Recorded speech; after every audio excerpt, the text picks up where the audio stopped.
All right, it took me a couple days, but I finally got back to episode 2 of Reacher.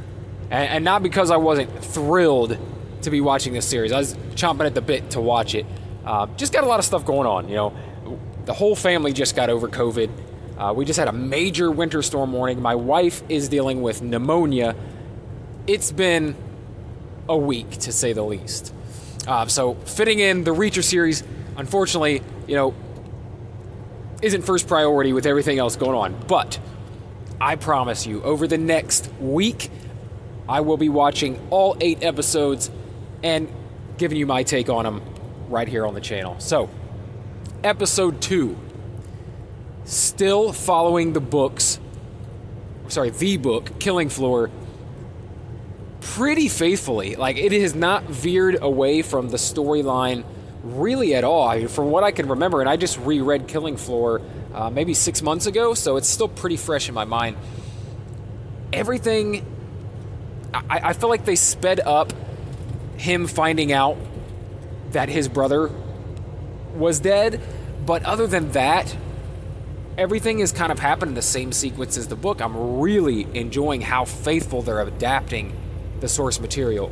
Now, this episode starts off kind of with like the aftermath of everything that happened last episode. So the town is in an uproar. You know, they're about to gather their pitchforks. The mayor, who has now appointed himself the chief of police as well, kind of odd. It seems like a conflict of interest there. But that is Mayor Teal. And as you remember from the first episode, the Teals are a name that go back, you know, generations in this town and have a lot of power, along with the Kleiners, who are a little newer to town but also wield a lot of power, have brought a lot of money and industry into the town. So we're kind of getting an idea that you know, the Kleiners and the Teals both are not too savory. They're not great characters. So we're going to be having some sort of showdown with one of them, both of them, something by the end of this series. You can already tell, and you know, obviously I've read the book, so I don't know how they're going to do it in this series, but so far they're adapting it almost word for word. So I imagine that they will do something with those two characters being nefarious. Now, this was the episode where we actually got to meet Mayor Teal / Chief Teal and Kleiner Sr. Only briefly, but during the town hall meeting, we got that, and then we got Teal actually talking to Reacher and kind of basically telling him, like, oh, he can go ahead and move on now. They've got it taken care of. And no, Reacher's like, no, I think I'm gonna stick around, you know? And this is a common occurrence in the books. Guys, if you haven't read the Reacher books, but you're watching this series, well, I'm sure you're enjoying it because you're here listening to a review of it.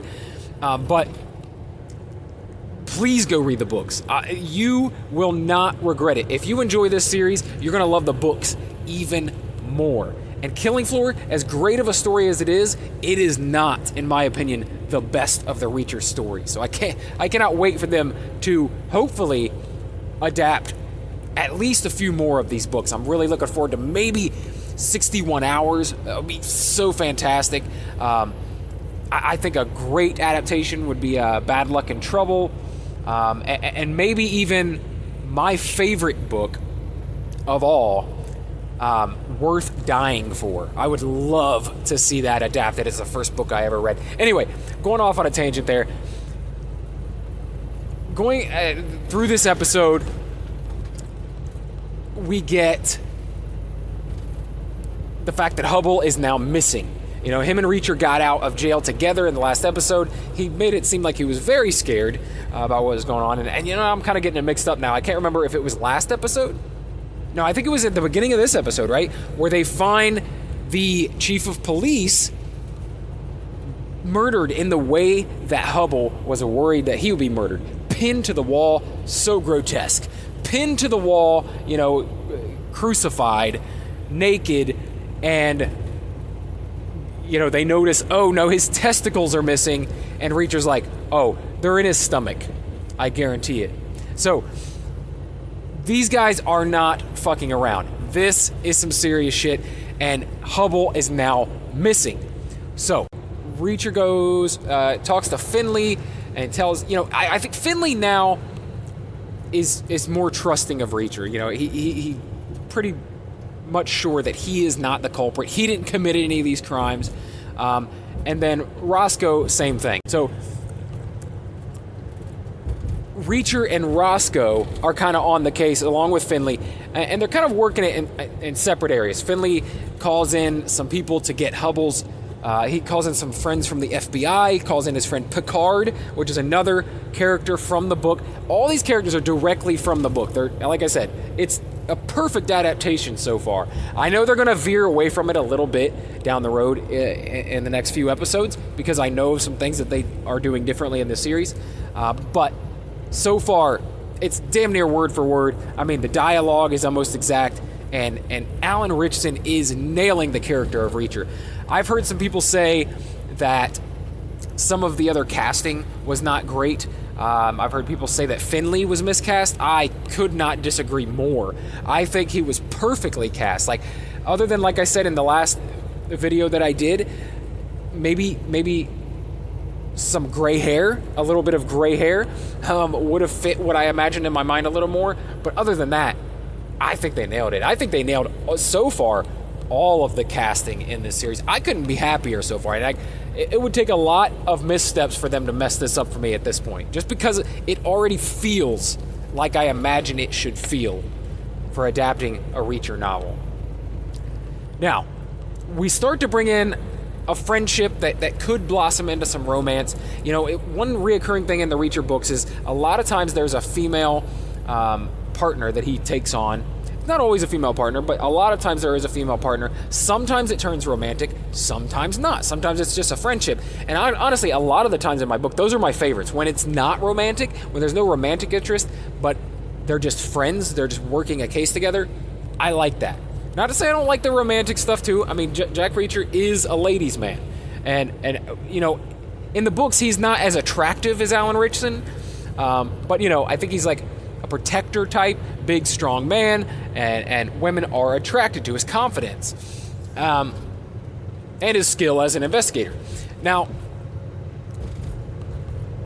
in this story, I don't know if they're going to go the route of Reacher and Roscoe hooking up or becoming romantically involved. So far, they have not.